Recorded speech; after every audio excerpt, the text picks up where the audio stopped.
Hello students, today I am going to talk about, this is very significant article we are going to study, Where is Hope? Poetry Rewriting of Dante in Age of Fire, David E. Hoigberg. So let's start. Where is Hope? Poetry Rewriting of Age of Dante, Dante in Iron, Age of Iron, David E. Hoigberg. But tell me, if you can, what is to be for the situation of that divided state, and whether there are honest men among them, and for what reason we are torn by hate. Dante Inferno, Canto 6. In the textuality of the post-colonial author often involves rewriting and art critiquing work of European literature that have been used in colonial educational system as evidence of the superiority of European culture. By means of allusion and strategies revision, work like Jean Ray White, Sargasso C., James Coetzee's Foo, and Derek Walcott, Omi Rose expose ways in which certain European texts function ideologically to promote racist and imperialist thinking. Newman 3 and 4. As Alinda Hutchinson argues, however, every literary reworking contains a conservative element along with whatever critique it is making. The very act of paradigm invest are both authority and the exchange value in relation to literary norm, so that the ambivalence set up between conservative repetition and revolutionary difference is part of the very paradoxical essence of parody. Hutchinson 77. In Coetzee's 1990 novel Age of Iron, the white female narrator is a retired teacher of the classics with a moderately liberal political view, although she heads the repressive Afrikaner nationalist government.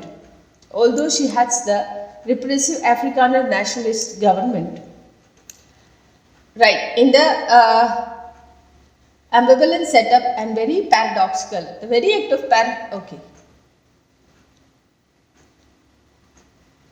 the very act of paradigm invest with both authority. I think I missed somewhere. In Coetzee's 1990 novel Age of Iron, the female white narrator is retired teacher of a classics with moderately liberal political views. Although she has the repressive Afrikaner nationalist government, she has herself participated in the government's education system. And thus cannot avoid both the charge and awareness of her own complicity with apartheid.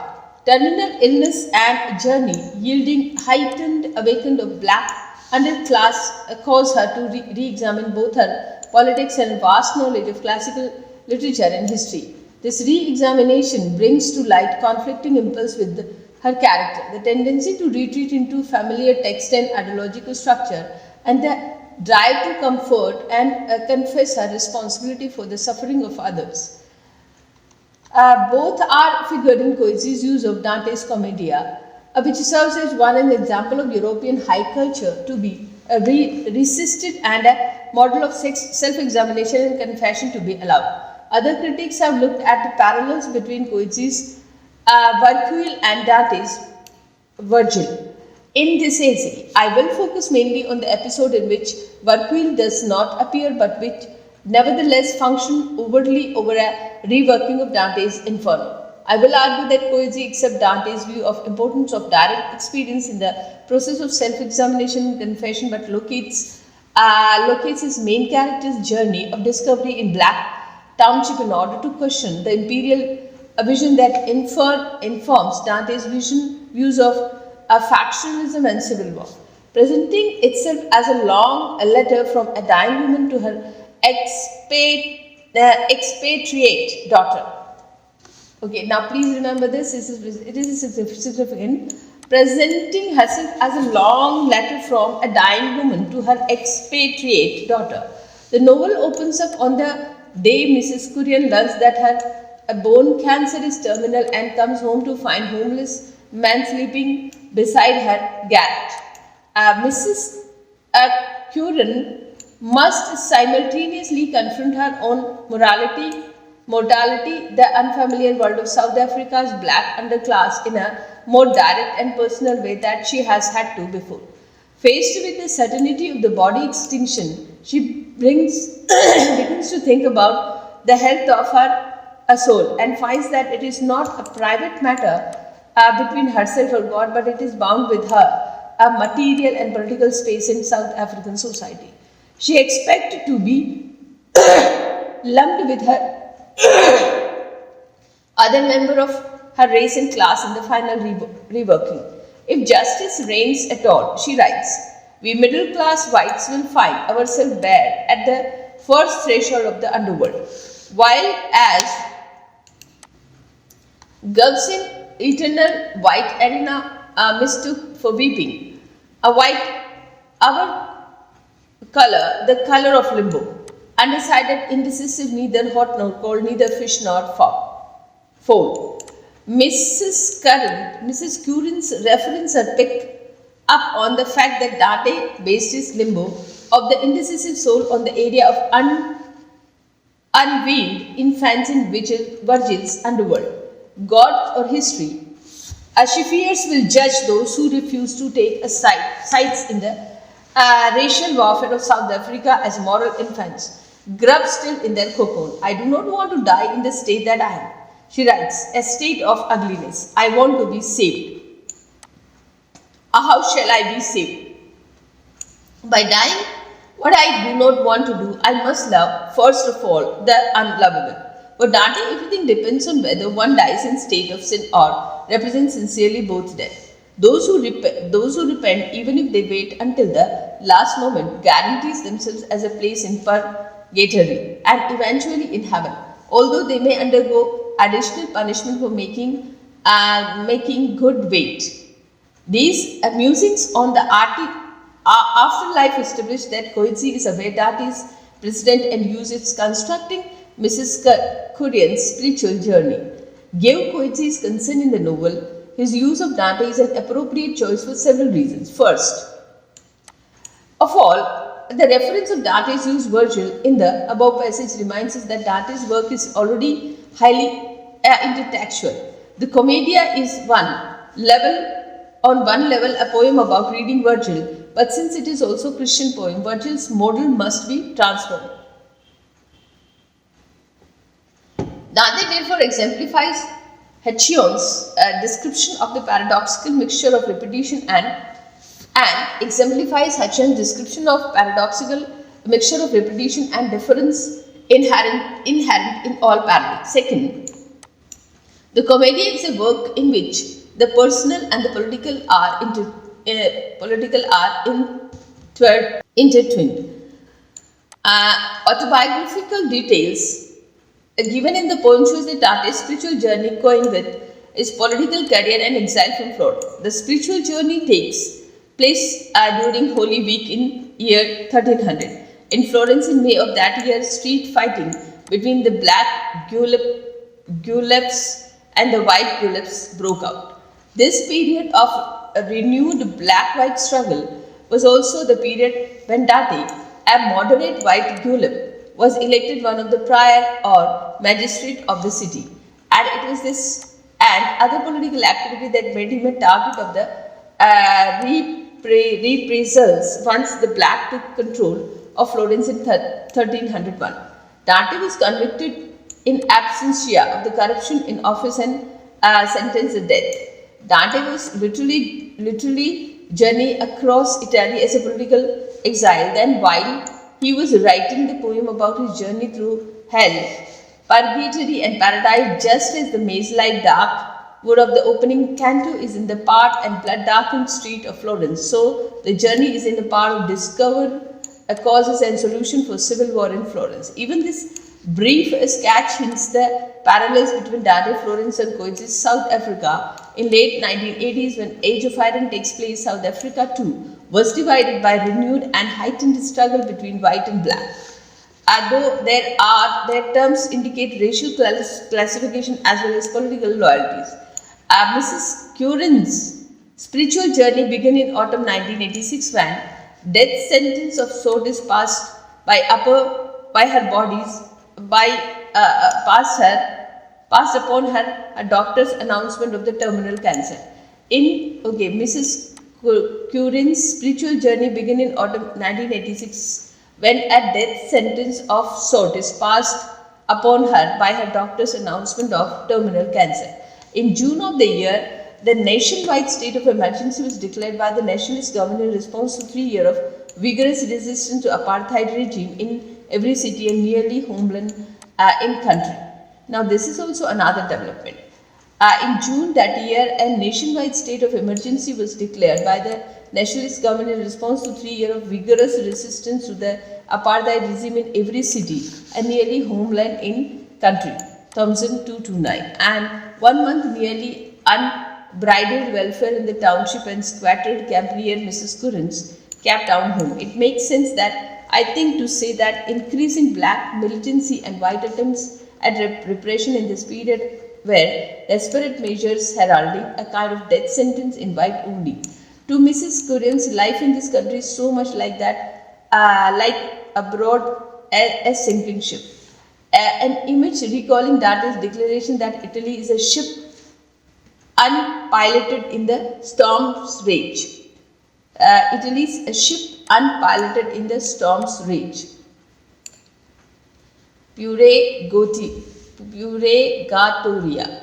As historians Leonard Thompson put, by 1989, includable long-term process were undermining the prospects of South African regime. Thompson. Like Dante's journey, Mrs. Curran's is a search for personal salvation and for the way out of the national political crisis. The thought of the time women are inseparable from the white liberal teacher witnessing the death throes of the regime that has governed, as she says, in her name, though not her approval. After another reason for Coetzee's choice of Dante is important to Doth, author of direct experience of witness as a means of spiritual education. As Beatrice says of Dante, he felt so far from every hope of bliss that every means of saving him has failed, except to see the depth. So, Virgil was sent to guide Dante through the first two realms of afterlife. Direct experience is proposed as the key to Dante's education and salvation. The text can be important. Dante must do more than read Virgil's account of the underworld. He must see Christian afterlife for himself. Experience brings a type of knowledge to text can provide. His salvation depends on seeing the results of God, government and travel beyond prescribed boundaries. Coetzee's novel also highlights the value of direct experience reading, as classical teachers Miss Curran has read widely but mainly within the boundaries of the European tradition. Likewise, her middle class life has kept her until now with the boundaries of her neighborhood and other area prescribed for white only in South Africa. Her classical training has given her a certain cynicism about the governmental rhetoric that makes her politically liberal, but has given her no actual knowledge of the black underworld. Furthermore, the time of her autobiographical writing coincides with the placing of severe restrictions on the representation of black protest and struggle in South African media. The 1986 national state of emergency in Cape Town, it had been in place since October of 1985. Prohibited all coverage of unrest by television and radio reports, and several severely curtailed newspaper coverage. As Miss Curran puts, of trouble in the school and radio says nothing, the television says nothing, the newspaper says nothing. In the world they protect, all children of the land are sitting happily at their desk learning about the square of the hypotenuse and parrot of Amazonian jungle. This media censorship means that just about the only way to give middle class white women a knowledge that may save her soul is through direct experience. This is how Coetzee prepared for us most Dantean section of this novel. Mrs. Curran's journey into the black township of Guguletu to look for the son of her black housekeeper, appropriately named Florence. By journeying the witnessing of suffering of the others, the former educator will herself be educated. Koichi marked the journey to Guguletu as a reworking of Dante by several means. The housekeeper's son Becky has, along with many black youth of the period, boycotted the white run school in this township and become involved in struggle of liberation. While Florence receives a phone call saying that Becky is in trouble, Mrs. Curran offers her car and her assistant in searching for the boy. Florence's two daughters, Hope and Beauty, accompany them in car. It was like living in allegory, says Mrs. Curran. Once past the police blockage at the edge of Black Township, they leave Hope behind with a clear reference to the sign to the gate of Dante. I am the way into the city of woe. I am the way to forsaken people. I am the way into eternal sorrow. Sacred justice moved my architect. I was raised here by divine omnipotence, primordial love and ultimate intellect. Abandon all hope, ye who enter here. Koichi's city of Wu is one of the many black townships that visits of horrendous poverty and vigorous unrest in this period. Dante's sign also claims, however, that sacred justice motivated the architect of the city of Wu. Here, the heroines of Koichi rewriting began to emerge, for Black Township appear to be product of justice only if one is fully immersed in apartheid ideology. Other illusions of Dante allows an unnamed black boy, 10-year-old at least most, at home in landscape of the violence. Koichi's version of the heavenly message who lets Dante and Virgil into city of this. Mrs. Curran and other wade across a wide flat pond like crossing of the Archeon and come to a vast shanty down here. Miss Curran find a multitude people of gathering on the rim of amphitheater in dunes, signing as they watch a group of men systematically burning, chopping down their shanties. This amphitheater recalls the inwardly sloping circle of the infernal white sighs and cries like sound Dante hear from the remand. The irony, of course, is that these are dead souls but living people, are forced to live without hope of prosperity or respect by complicated system of residence and employment laws that constitute apartheid. Simply to live in a shanty down of makeshift dwelling, poor situation is a punishment in itself. But now even these sheikhs are being destroyed in this hell of human creation. A physical suffering is not an allegory of the future spiritual state, but a brute fact. Who is architect of this justice? While the nationalist government may largely responsible, the historical event in which the episode is based tell a more complex story. Mrs. Curran is not witnessing some generic or invented township struggle, but a specific current of Cape Town history. The destruction of scattered camps at Crossroad in May and June 1986. The political implications of Koichi's Dante reference depends on the understanding of this event and its background. According to historian Joseph Cole, systematic deconstruction of the shanty and the squatted camp known as the Crossroad complex adjacent to the Black Township, that is Guguletu, during May and June of 1986 resulted in the death of the estimated 100 people in the homeless for about 70,000. Cole notice it in page number 146. Although white security forces looked on and in some case helped, the bulk of the destruction was done by black loyal to the entrenched black leader of the old crossroad. The target were the more military and political progressive black elements that lacked commerce on the area, threatened the existing leadership and control of the resources. That is Cole from page 123 and 117 to 156. Like South African as a whole, Crossroad was in state of local civil war. In sort of term, at least furthermore, the government interested in representing unified anti-apartheid resistance. Squattered camp themselves with the Crossroad complex was one of the largest of the South Africa, were results of the broader force in South African political economy. Since it rise to power,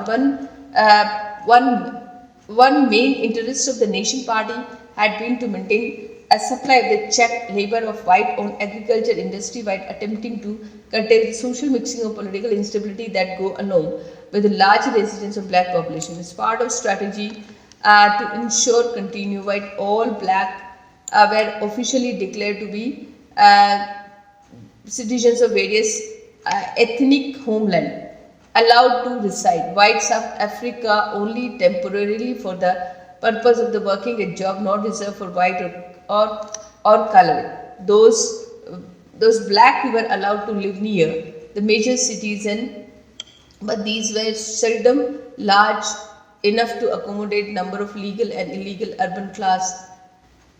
A squattered camp tended to form underdeveloped land adjacent existing black township to become center of unrest and anti-apartheid activities. The government's response to unrest of the mid-70s was to attempt to remove scattered to area more easily controlled by police. Residents of the Crossroad were resistance and policy removal won several. Repressive and concession between 1976 and 1984. This is Cole and Platsky Walker. As settlements grew, however, divisions developed between various fiction weighing of the power in the squatted community. In particularly, says Cole, Crossroad residents were ruled by a local black authority which concerned itself more and more with its own material benefit and less with problem of the ordinary residents. As a result, social stratification in Crossroad became stark, while chairman this is Nexobongwana and the local community official accumulated capital the ordinary residents suffer from.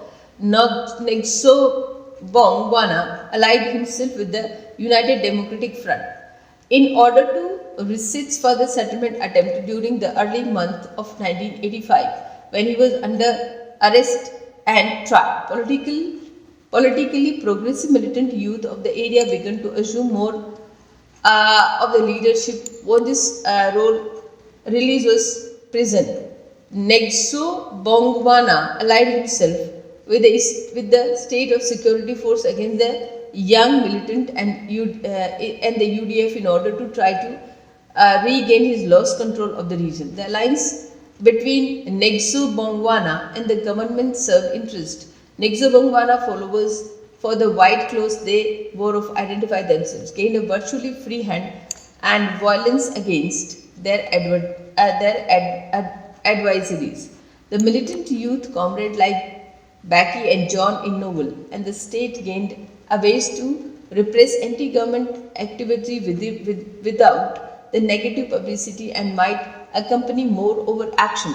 The most worst of the clash between with Doi and comrade took place May 17 and June 10, 1986. The resulting near total defeat, the comrade as well as home loss of the thousands living in area, comrade used as base. According to eyewitness report, police and army troops protected in the same case. It was an alliance, white authorities and black vigilance then been preserving customary privilege in the face of rising position. The young and the disaffected that produced Inferno witnessed by Mrs. Karyan. Coetzee structured Mrs. Karyan's journey as a series of discoveries through which the layers crossroad politics are progressively revealed. As we watch through Miss Karyan's eyes, we see how pressure of new experience exposes and undermines assumptions she brings from her sheltered life. Approaching the scene of devastation, for example, Mrs. Karyan registered a change in perception of the sound. A cry calls over a ground brass that I can only call a sigh, a deep sigh, repeated over and over as if the wide world itself were a sigh. What at first sound like natural phenomena, wind and rain, turns out upon closer examination to be caused by a human action and emotion. This passage allowed to one in which Dante, immediately after passing through the gate of hell, hears the cries of the opportunity. Voices, horses, and shrill the sounds of blows, all intermingle raise tumults and a pandemonium that still wilts on the air forever dirty with itself, vulven, suck at scent. The common element is the comparison of the sound of human suffering to wind, and Dante it makes sense that punishment of sin should appear, where someone natural and inevitable, an expression of sect. Coetzee's revised version of the Dante smile, however, disjoint, tender, and sound are similar enough to be confused. But to confuse them is a mistake that then correct. From a distance, the sound of the black conflict and suffering are indistinguishable from the natural sound of the storm. And Miss Currien's initial perception, black suffering were natural and non-man-made. Proximity, however, allows her to distinguish the two types of sound as if a veil of naturalizing rhetoric were being drawn aside. A similar revision takes place in Miss Currien's perception of the action in amphitheatre. Gangs of men were at work trying to rescue the content of the burning shack, going from one to another, putting out the fire. And so I thought, till with a shock it came to me that these were no rescuers but incendiaries, that the battle I saw them waging was not with the flames but with the rain. Why would Miss Mercurian think in the first place that the man she saw were rescuers? She does not identify them by race, but the historical sketch suggests that these are the Nexo Bongwanas, a black Witduik, carrying out their carefully planned and executed operation against the comrade. A Miscurian probably assumed that black in the area would be helping other black instead of attacking them. Such an assumption would derive from ignorance of division with black community and from a general belief in black solidarity. Once again, a close observation undermines her flawed assumption, but it leaves no new conceptual structure in the place. Miss Currian began to feel disoriented and longs to close out this looming world of the rage. Watching the man repulse, a woman tries to desperately to go back in burning home, make Mrs. Currian want to return her home.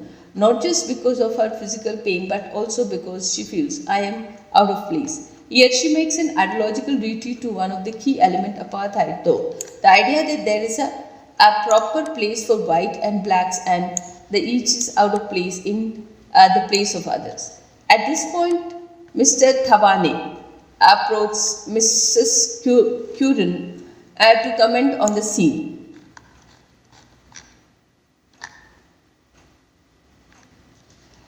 When you see a crime begin committed in front of your eyes, what do you do? Do you say, I have seen this, I didn't come to see sight, I want to go home. Thabane seems to want to black her ideological retreat by suggesting that what happened in black area is not just someone else's business, but it's hers. In this, he is correct, but his point is complicated by the tactics he uses. While Thabane tries to maneuver Mrs. Curran's naming crime, she sees begin committing. She admits that destruction of the people home is to be condemned, but also complains that she is being interrogated under power struggle. It is trick one uses to make one's own answer seems to come from child. Ventriloquism, the legacy of Socrates and oppressive of Africa, the reference of Socrates reminds us that as spokesman of the comrade, as she found conversation on the page 140 to 50. Mr. Thabane rightly condemned the action which do eke, yet his support of the comrades need to be historically contextualized. According to several sources, the crossroad youth groups were no less cruel and corrupt in their handling of local power than Nexo Bongwana, an old crossroad executive committee. Martin Murray writes,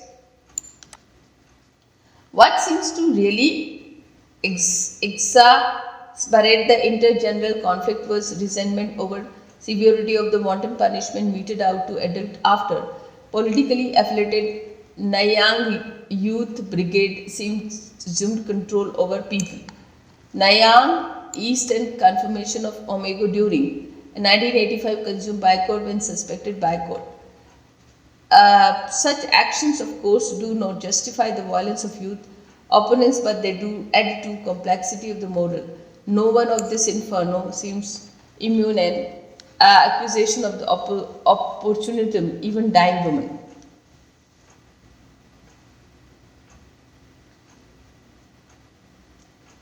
Now that Mrs. Korean has learned something about the black side. In the crossroads struggle, she discovered that state security force have played a role as well. They reach buildings where Becky's body lies. Miss Tabane calls attention to the white presence hovering on the margins of the fighting. The boys are here to protect you, he says to Miss Korean, while pointing towards three khaki brown troops carries almost merging into the trees and outlined against the key helmeted heads. In the case we're thinking, he concluded that this was just quarrel among black, a sport of fraction fighting. That troops are almost merging into the trees suggested a nearby successful attempts to camouflage their role in the struggle and to present fact fighting as a natural part of the black landscape. When Miss Korean speaks directly to one of the white officers, the claim this unit hasn't fired a shot in 24 hours, thus nearly skirting the question of whether they have supplied weapon support them in other. Once again, historical sources give fuller picture. The South African police made up police using of the encouraging black.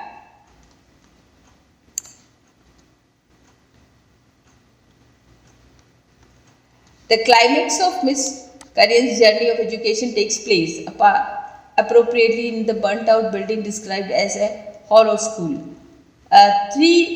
There she gazed up dead bodies of Becky and four other youth comrades who are among the casualties of the crossroad. Becky still wore the grey flannel trousers, white shirt and maroon pullover, and his control with his feet were bare. Miss Korean, must bodies lie here? Tabane replies, yes, they must lie there. The young man who can boycott the school now lies. He is what others come to witness and exhibit education.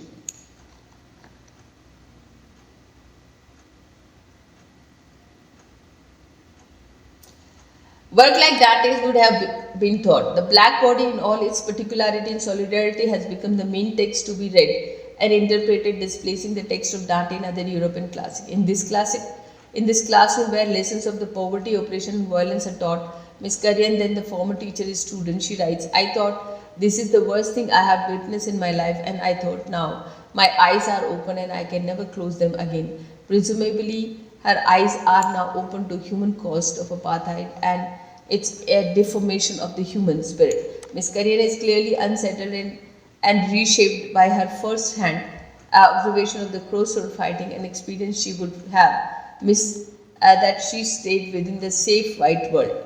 In the midst of the narration, however, Koichi also highlights the problem of trying to replace direct experience of the text. Miss Korean interprets the story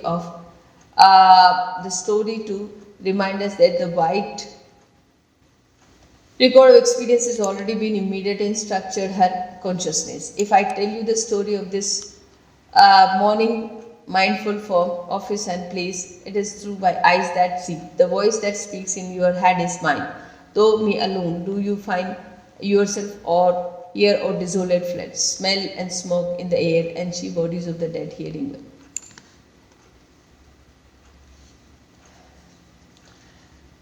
The effect of this passage is to undercut the potential realism of the narrative. Reminds us we cannot find ourselves here on these desolate flats in the any absolute scenes. The more the writing succeeds in drawing us and with the narrator and her value. Therefore, Miss Korean warns the reader, her daughter. So I ask you attend to the writing, not to me. If lies and pleas and excuse wave among the world, listen to them, do not pass them over, do not forgive them, read all, even this adjourn with the cold eye. Although a text may say that direct experience is more valuable than reading, it cannot itself supply value experience. Coetzee makes this a noble point beyond itself, inviting the reader to ask how even the story in which experience forces an author to rethink ideology might be ideologically motivated. Even without each overt reminder from the narrator, there could be room for question about the directness of the experience narrate, since the allusion to Dante give entire episode. As self-consciously literary quality, our experience of miscurrents experiences that mediate not only by the act of reading, but also our knowledge. Coetzee has constructed is according to the pre-existing literary model. At the same time, our knowledge that there are real devastating events at the heart of the story kept the novel firmly rooted in. You see, despite its self-doubt. While Coetzee makes events Crossroad 1986 centers of the Miscurian center Dantean journey, the situation recalls the condition of Florence in November 1301. The black Guelphs called in the outside help of Charles of Valois to drive white out of the city, destroy their homes. More broadly, the many conflict between Guelphs and Ghibellines, black and white Florence history, prompt Dante to compare the city in a sick man who cannot rest through the feather bed. By time he wrote, comedian Dante was disenchanted with all parties long to form. To journey the crossroad height, 1986 fightings like to enter a maze of the cross lines. How could I get from this terrible place? And the willingness of all interested parties to engage in violence, how little weight appeal to non-violent activities carried. At the same time, it has seemed that the crossroad was emblem of the entire South African racial struggle to come. Then hope for peaceful and human transition of something beyond apartheid has indeed been left behind. Despite the Dantean structure of Mrs. Currien's journey and the parallel between civil war in South Africa and Florence, however, Coetzee is not endorsing Dante's imperial politics. For Dante, the way out of Florentine libertine, the violence was to call secular empire, strong that it would overpower transcendent of local and recent conflict, a concept of imperial power to which Dante was guided by his reading of Virgil. Just Augustine reigned that put an end to 100 years of civil war in Rome. So, rise of the new empire depends on papal authority. Dante's hope could end the factionalism and civil strife regime in Florence and throughout Italy. Characteristically, Coetzee refuses a transcendental solution to the problem in South Africa. One way he seeks signal this, problematizing the figure of the guide and reliance authority, whereas Dante is led into of inferno and great expectation implicitly trust all high Christians. So Miss Currien's guide into Crossroad by Florence and Mr.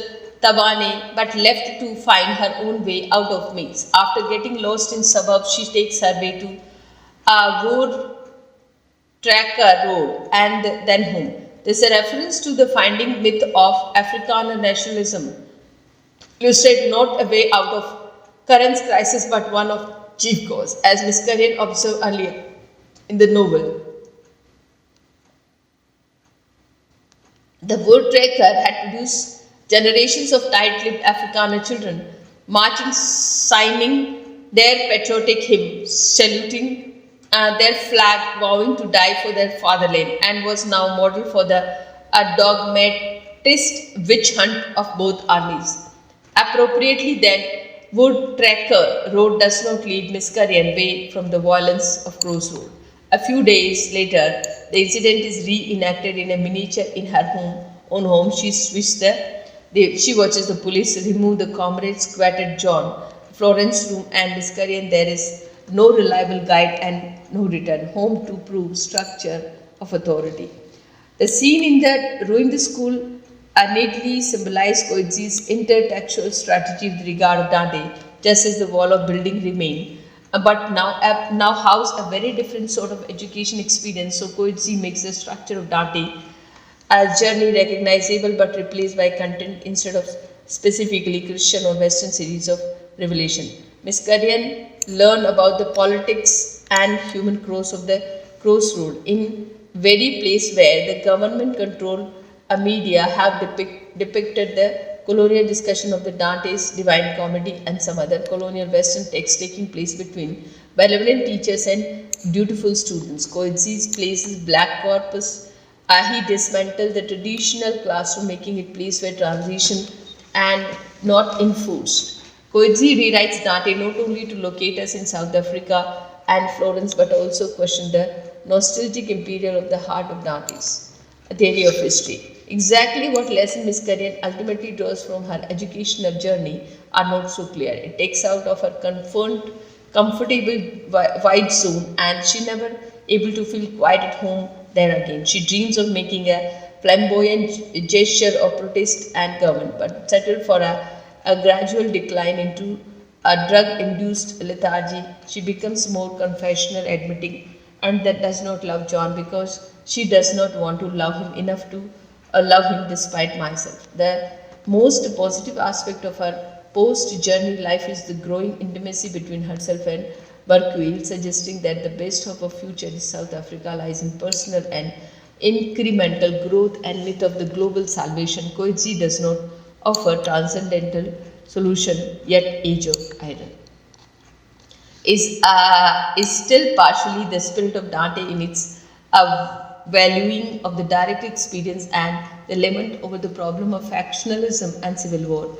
In the final analysis, Coetzee parody of Dante is ambivalent in the sense outlined by Linda Hachioon, since it is characterized by both repetition and difference, while the narrative shows the value of travel outside what racial territory of European ideological space. The illusions show the value of knowing the European source text. Coetzee is using